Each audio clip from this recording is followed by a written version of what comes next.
Hello and welcome to the Idiot Book Nook. My name is Blazewing. My pronouns are they, them. I'm Lady Punnet. My pronouns are primarily she, her. Sometimes they, them. Today is a she, they kind of day. And I'm Crittershy. My pronouns are mostly she, her, sprinkle they, them. Today's a her day. Woo!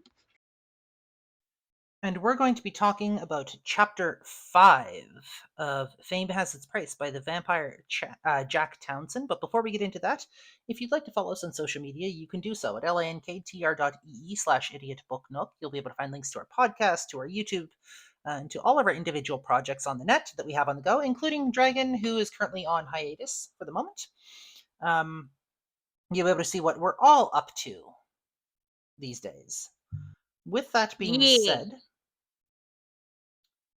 Chapter 5. What do we got?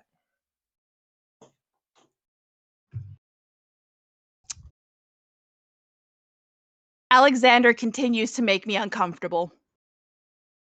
Yeah, he does that. I'm pretty sure he slapped that shopkeep, just saying.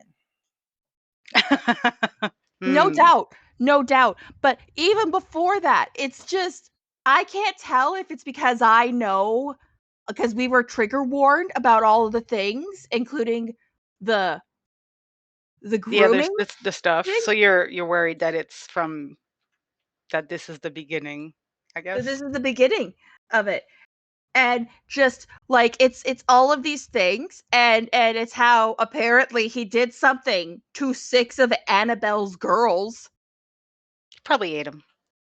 Probably. And it's just the worst part is, if I was in this situation, I'd fall for it. Because human beings are naturally attracted to people who are successful. And all Alexander has done this whole night is show how successful he is to someone who has had a very hard life and is like, this is my ticket out of here. And he bought him clothes. And I'm sorry, I'd fall for it if someone was willing to buy me designer clothes and be nice to me and take me to the opera and all of this stuff.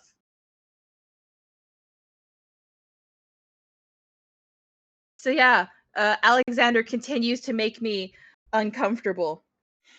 Not quite my style for beauty. It's a little too high class for me. But I get why people would be attracted to that. That being said, I mean, don't get, if I had the yeah, money, I'd probably blow it. yeah. I mean, it sounds like it's a hoodie and some leather pants, which is nice. So I could let too avant-garde, Yeah. at I mean, least. I don't want to think about what the actual price tag on those things was, but um They're the kind of rich where they don't look at price tags. yeah, that's true. That's very true. Um See, it's funny because when we talked about like the streak of red or whatever, I think like you from what you two are saying, your brains went to like, oh, he must have hit her. Whereas I was thinking True Blood style that these vampires cry blood. Could be. I didn't even consider that. All I knew was I was waiting for him to pull something because I'm sorry, dude's a dick.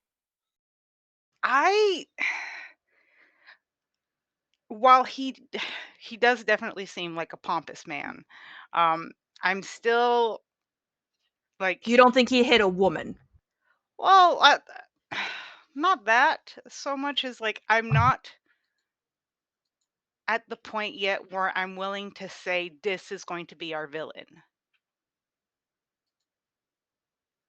Okay. right? I think he's very ambiguous in like just general like his station and stuff like that. And obviously there's a lot of pull from things like VTM and all that. But I'm trying to remind myself that this is like a different universe, right? But it just like screams um um just roses all the way. And when Oh he yeah, he's a is, Toreador. oh yeah, and like even when he calls her a harpy, it was like, are you hinting at something? Or are you just insulting her? You know? Like that those are the kind of feels that I get. Like every little thing is just like another breadcrumb, right?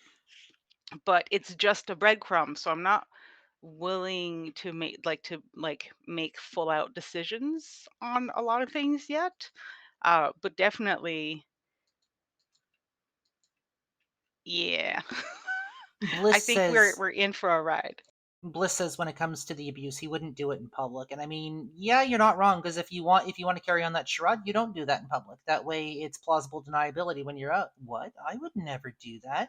It's the gaslighting, it's the manipulation, it's the narcissistic tendencies, it's how an effective abuser works, unfortunately. Yeah. But again, I'm not willing to throw that label on him quite yet because he could just be a vampire who lives as a vampire in excess, like it Do could. So I'm still like in the undecided of who's going to be who without knowing anything. We were also in this chapter introduced to possibly another vampire, a Miss Annabelle Cross. Oh yeah, without a Which I doubt. don't. Without a doubt. Oh yeah, and see, I would be more likely to see her as a potential kink in the plans, so to speak, because of just how heavy-handed her fucking glamour was. I would expect her to be one to yeah, be a kink in plans, but I get the possible impression that she might be one that ends up looking out for Jack at some point. Um, Possibly, or at because least of is the gonna amount try to of take him away for because of the herself. amount of like detestability she has towards Alexander. But that could just be me Yeah. reading way too much into things. See, yeah, they could just be like the kind of friends that shit talk on each other all the time because they've just known each other that long. Or she could very well hate his guts with a deep, deep passion. But it definitely feels like almost feels like if Alexander, whatever position or hierarchy he holds, he's obviously higher up on the totem pole than she is. And if he wasn't higher on the totem pole than she is, she would have snagged Jack for herself instantly. I'm wondering if, because of the way she quieted down, because of the way she followed what was very obviously like a direct order, I'm wondering if she was sired by him. That's what I was thinking. It was making me wonder that. Or I share a sire. Hmm. I think it's more of a share the sire type thing because if if Alexander was her sire, I don't know if she would be as overt with her very Flippant. obvious Yeah. displeasure of what he did. It might be I picture with like don't get me wrong, we've only seen her for like a couple of pages, but she gives me the vibe of if it was someone of a higher position than her, she'd be more passive aggressive about it instead of full on aggressive. Whereas this feels more like, oh, it's dad's favorite. I guess I have to play Mm. along, but I'm still pissed at you for taking my stuff without asking. Yeah, it definitely felt more like, yeah, it's not like she's not upset about a loss of life or anything. She's just upset that her stuff was fiddled with. Mhm. What the fiddling was, we don't know yet. We can Because for guess. all we know, he just stole some waitresses for his bar, right? Like, for all we know, they're just in some sort of like business competition. Or it could just well be that he went snacky snacky on people he shouldn't have. Well, apparently she referred to them as her girls. So that makes me think they're like not bearing in mind that all vampires view people as their property. It's giving me very you ate the last pudding that had my name on it. Yeah. And I mean, like Bean has been saying, and obviously they're vampires, complicated relationships, complicated dynamics, especially if you like try and think of like vampire politics. And again, it's hard for me to make specific judgments on certain things, or at least to make like future calls, just because this is a new universe, so to speak, right? I'm not I don't know what set of rules the author went with when it comes to vampires. Did they like how much was pulled from generic lore or how much was created just for this? I don't know any of those things yet, so I'm hesitant to really pigeonhole anything. Fair. We do know is it might follow a bit of Vampire the Masquerade rules because I think it was Blaze that mentioned that this character was based off of a VTM character. Yes. The Vampire Jack Townson was originally, if I understand correctly, a VTM character and has blossomed and morphed into so much more from there. So it might be a case where like they take inspiration from that, which is why I mean, let's face it, Annabelle is a fucking Toreador. Oh, absolutely. Without a doubt. She's a Toreador. I have a feeling that her predatory style would be Siren, I think it's called, where they like Yep. lure Yeah. people in with Yep. like their bodies and be like, Yeah. "Look at me, love me, worship me as I eat you." Yep. Yeah, well, if nothing else, that glamour that she had going, like that was something. So that kind of Yeah. tracks. And see, that's why, in a way, because while Jack has been, no, while Alexander has been very flourishing and, like doing all that he can to lure Jack in, I don't think he's used anything more than just what he naturally has about him. I don't think he's used like I don't think he's used any actual supernatural powers to make Jack lean a certain way. I think he has. I In think this he just chapter, used I think money. he did. No, no. In this chapter, when Jack was all like, "Oh, I can't possibly sing to all these people," uh, friggin' Alexander looked him in the eyes and said, "Oh, ignore them. Just sing to me." Yeah, but And that kind of stuff can work on like you don't like I said like nothing like he has a natural allure to him and like a certain like you say like a pull in, but I don't think he's using more than is necessary to like say give Jack confidence. there was that bit though when there was a glow in his eyes though. But then again, that could also just be him using Love night goggles. vision. Could just be the drink goggles too. Um I don't know. I always play devil's advocate. So, um Bliss says, I'm also curious as to how this book is going to parallel and diverge from the lore he's done so far in the online video series. Yeah, yeah. you're not wrong. And then there is those things to keep in mind is like I'm trying to not let outside influences of things that I know or have come across to like color what we're reading. Mhm. I'm trying to take it just chapter by chapter because there is so much detail that's given and we have so many like forks in the road. Like it could be that he's being a bit, you know, could be that this is all like imaginary or it's just yeah, there's a lot of unknowns still. Well, Do we we're also think fairly. Sorry, go ahead. Oh, go ahead. No, you go first. I've talked We're a lot. we're also fairly early in the book yet. Like we have a number of chapters for this book, so Yeah, for sure. that was it. Do do we think because I think in like the earlier chapters he mentioned how if I had known that'd be the last time I had a chance to hug my sister, I would have given her a hug. Do you think that Alexander is going to prevent Jack from going to go see his family now that he's accepted into the world? So, if we're going by VTM logic, and again, I don't know how much the VTM logic is transferred over, so it's hard to judge. I guess we'll probably find out moving forward.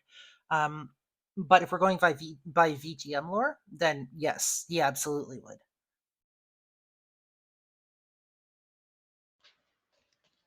I mean, yeah, True. generally speaking, if Jack gets turned, he would have to sever all ties. But that doesn't mean that he would be cut off from monitoring his family's wellness. Mhm.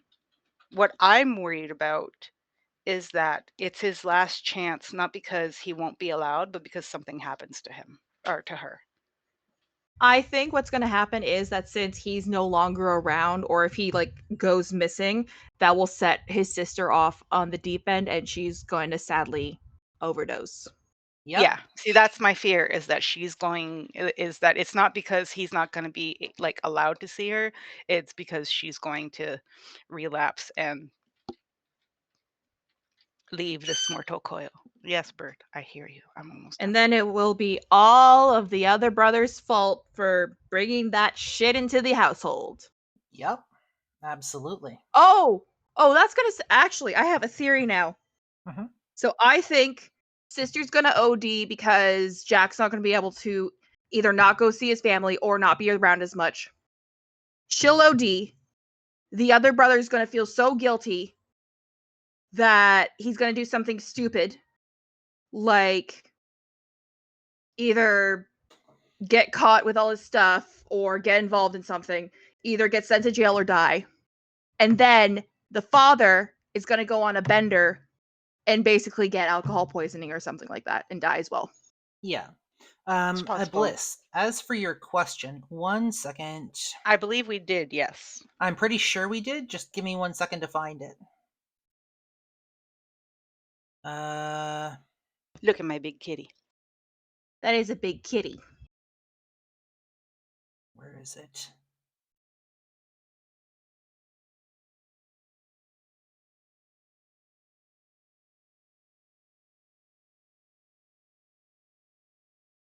I think it was like chapter 2. Yeah, I think it was chapter 2. Uh,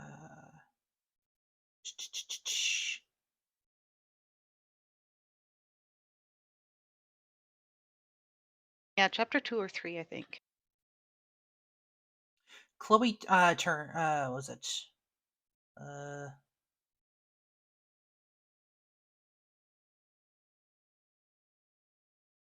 no, that's not it. Sorry, bear with me for one quick sec.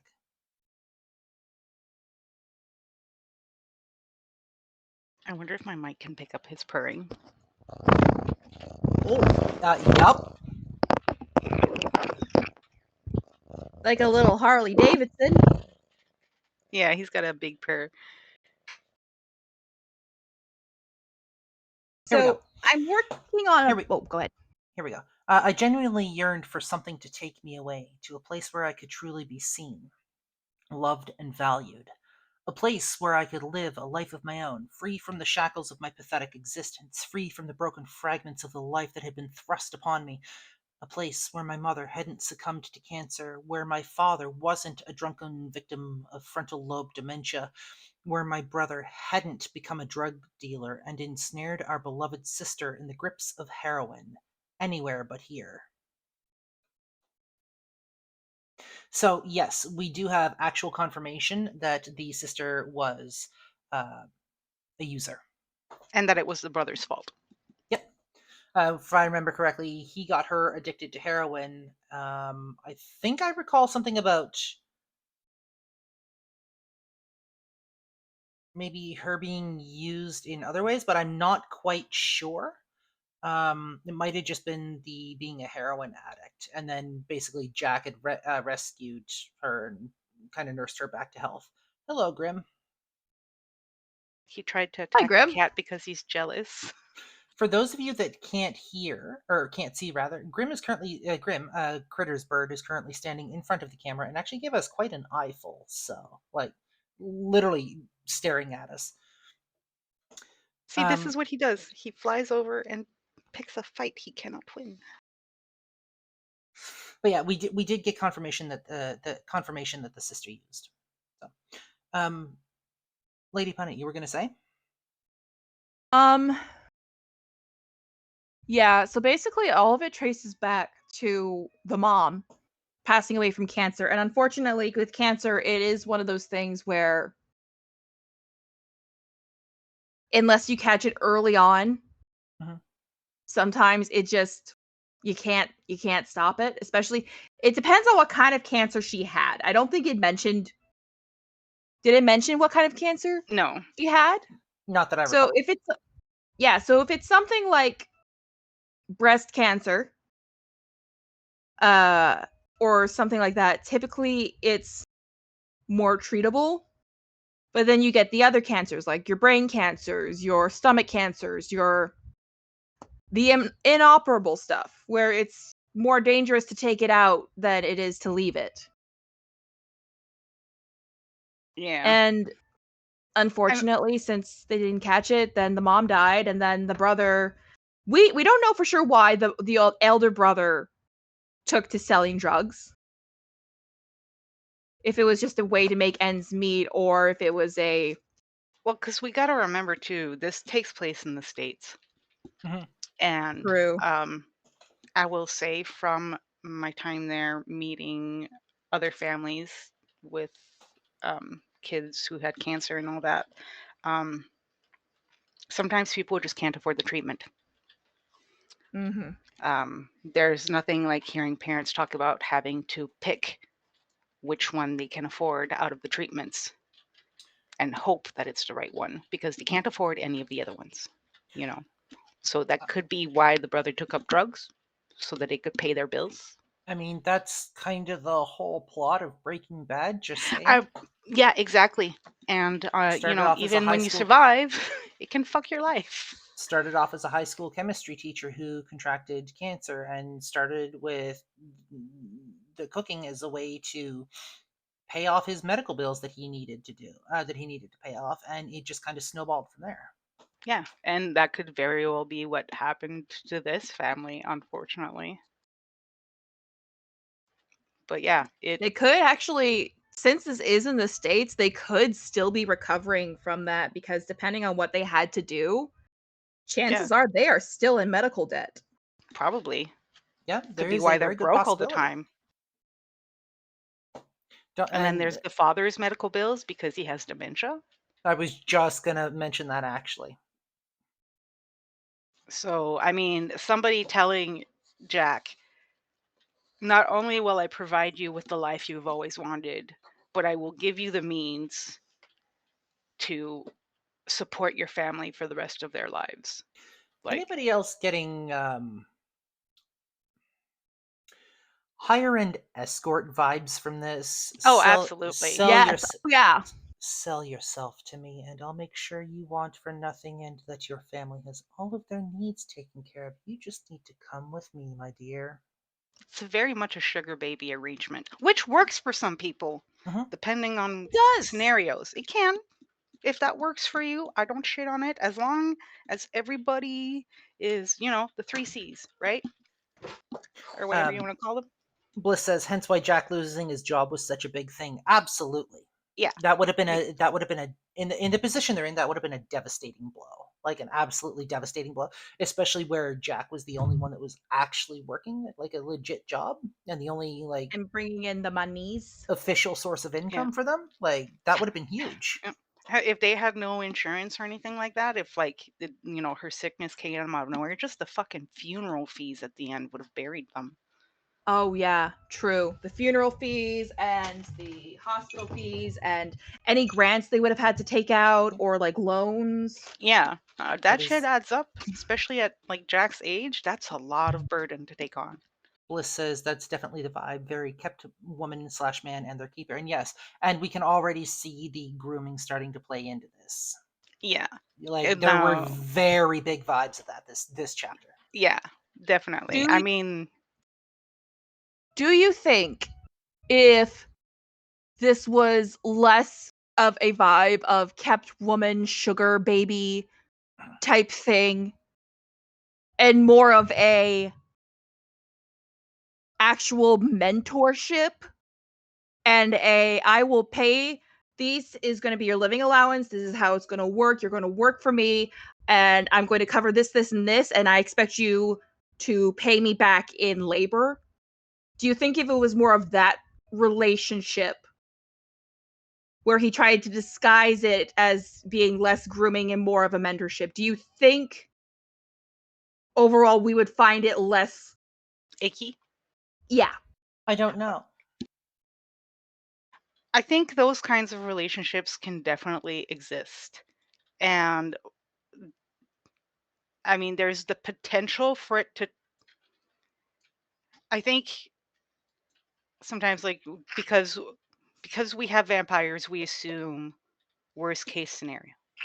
I'm I'm one of those people that's always like it can't all be a shit toilet, right? It can't all be moralless. Um, like they're to make it as far as they have to not get discovered as long as they have, that there has to be definitely certain measures in place from them to go completely cuckoo and just being like, I'm power hungry and have the world in my palm, you know. Um, so it's still, I think, at the point where it could swing either way. It could turn out to be something positive, or it could, you know, turn into a total clusterfuck. Um, Obviously, right now, based on some things that we've been given, it's definitely learning towards clusterfuck. Um, but I would like to think that in general, there is the possibility for those kinds of mentorship for a person to want to help and take care of another without it being icky. I Do hope it won't turn uh, icky, but it probably will. do you think the friend knew what he was getting Jack into I when he think so. offered him this chance? Do you think I think so? so. I think so. Or at the very least, if he didn't know exactly, he had a pretty good inkling. Um, you can't. Alexander Lamont, it gives the way his character has been placed in hierarchy in the world. There is no way some Joe Schmo from the street who just happens to have know a couple people could have just arranged that on the flick like that. There is no way. You know what He I think? has to know. He has to be higher up on the echelon of shit of knowing shit in order to have that access. You know what I think? What? Jack's friend is in the perfect position to be a ghoul. That's what I've been Well, thinking all along, is that I'm thinking he's like, Jack's friend is a ghoul specifically because yeah, he knows what the streets are like. He knows contacts. He knows how to get a hold of things in certain aspects. But I think that's how he's he also got his success. he's also very dressed up, and that success and fame came from being made a ghoul. One of the things about ghouls in the VTM world is you look after them. Yeah, they get bonuses. They get like a little stronger. They get a little bit of a longer lifespan. They actually get some of the power without getting it all. I think Jack's friend is a ghoul. Yeah, or at least the equivalent of in this world, or something like that. He's more than just someone who knows someone. 100% he knows more than he's letting on. Bliss says also on that note, something that I don't know if it made it into this version. In the drafts of this chapter, I've heard before Lamont gave Jack absinthe. Yes, that is actually in this. They made a very big point of showing that.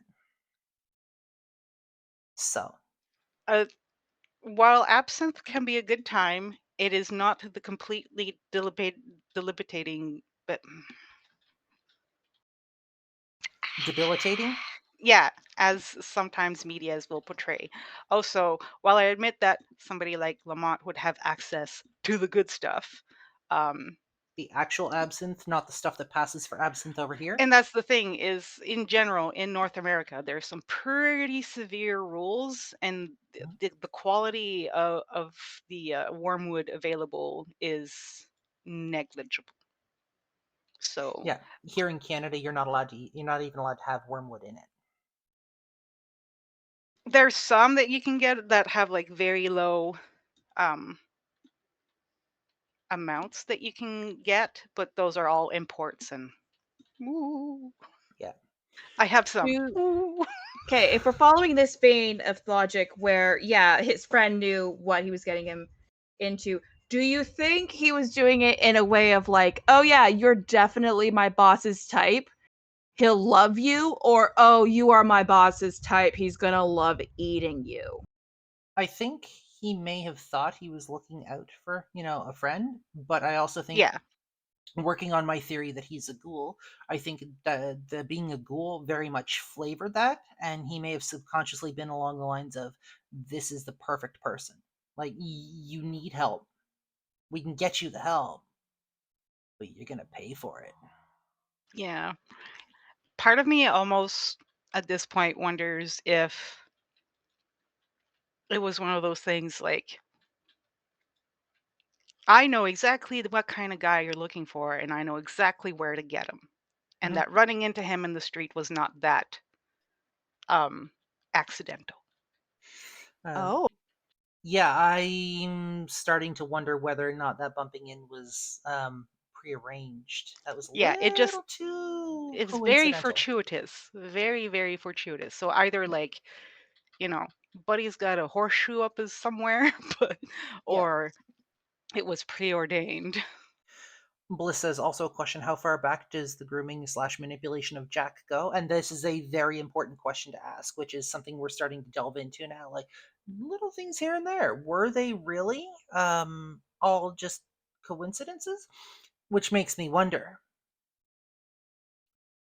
how much of the brother getting into drug dealing resulting in the sister getting addicted to heroin, how much of that feeds into this as well? Can we go back that far and say that this has been planned? oh. I would say if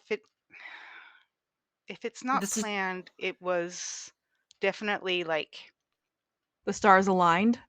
yeah. yeah. This is just me like theorizing at this point. We have no actual proof. I I'm just saying, like, if we're going back to the friend being there at just the right time, and again, like Bliss says, what are the odds that he was there just as Jack lost his job? Like, how far could we go back with this? I want to say most likely the brother getting involved in drug dealing wasn't involved in this overall plan, but maybe the sister falling to becoming an addict was, because from the sounds of it the sister becoming an addict happened a few years after the mom died. It could be. And we know that sorry, I thought someone was knocking. I lost my train of thought. We know that uh it's not a secret that Jack is very protective of his little sister Hmm. and stuff. So the idea of something happening to her and him having to be in that position to look after her and such would have put him in that position where he's like stuck. So maybe it was a matter of we need to get him desperate enough to do this, or maybe it's a matter of all coincidence and the friend telling Lamont about this and being like, hey, I know you're looking for protege. I got the perfect guy. He's down on his luck. He will do anything to get a break. It's going to be very easy to offer him, to make him an offer he cannot refuse. Well, not just that, but I think also maybe maybe one of maybe if we don't want to be so nefarious about it, it could just be that Jack's friend, like, obviously you can't just throw any schmo at, Alexander Lamont. It Mhm. has, like, I don't think a ghoul would take the risk of introducing somebody subpar to somebody of that level. So it's definitely like this guy has, like, he definitely gave the feeling of he knows Jack is capable of more. He knows what his talents are, and it's definitely like, like I have somebody who's like, the diamond in the rough kind of deal. Like he just needs a chance. Give my friend a chance to have the One chance I moment. had. It could be One a moment. well-meaning thing. One Yeah. moment. Oh, My computer's ringing. It's going to cut over everything that you're saying. Give me 1 second. It's my mother. She knows better than to call me. Sorry, bear with me for one moment. I need to mute Facebook.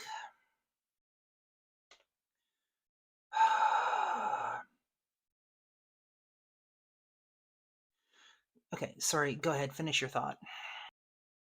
But yeah, it could be more of, like this guy being like, I was able to get ahead in life. I was able to run away from the shitstorm because I was given this chance.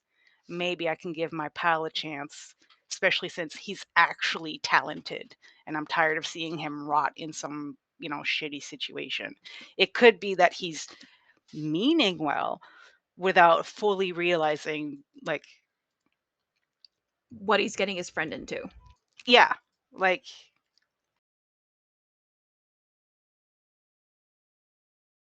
I could see that. Especially if John the friend isn't fully aware of what the industry is like. yeah. John Smithing Table. What experiment?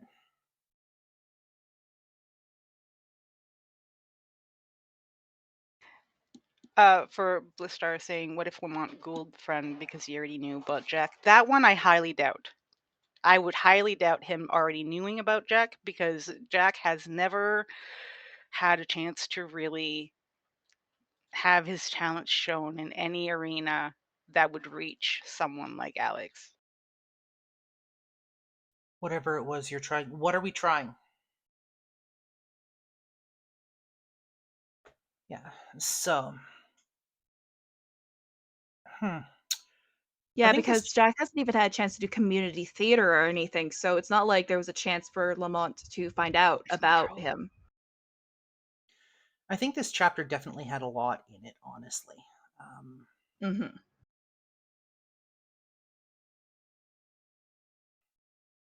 Sorry, one moment. This chapter definitely had a lot in it. This chapter gave us a fair bit to talk about. Yeah, it really did. So. But it was still short. Yeah, no, absolutely it was. I've got nothing else to talk about at the moment. I don't know about you guys. Yeah, I think we've exhausted this one. Mhm. All right. Well, on that note, we want to thank you for joining us for this discussion for the Idiot Book Nook of Chapter 5 from Fame Has Its Price by the Vampire Jack Townson. If you want to follow us on social media, you can do so at lanktr.ee/idiotbooknook. You'll be able to find links to our podcast, to our YouTube, to our Twitch, and all of that jazz, including our own personal projects on the net. And don't forget to come and watch us on Wednesday mornings when we stream. Announcements are usually put out in my private Discord server, or in my Coven Discord server. The public Discord server is what I'm saying. Words are hard this morning. Are hard. I guess for this episode, that's going to pretty much wrap it up. I want to say thank you to our audience for the invigorating discussion this morning. Thank you, as always, to my co-hosts for the invigorating discussion, and for this episode of Thanks the for having Idiot. us. Yeah, no worries. For this episode of the Idiot Book Nook, I'm Blazewing, I'm Lady Punnet. And I'm Critter Shy. and we'll catch you guys next.